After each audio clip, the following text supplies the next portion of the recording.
اخلاص کے اعمال یہ جنت کے ہمراہ، پرہیز کے مقاصد ہے جو تقوی سے حاصل ماند، پرہیز کے مقاصد ہے جو تقوی سے حاصل ماند۔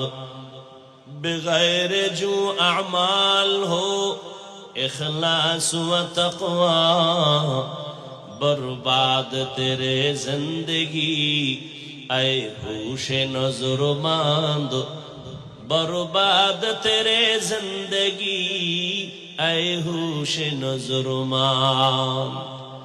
عمل سے زندگی بنتی ہے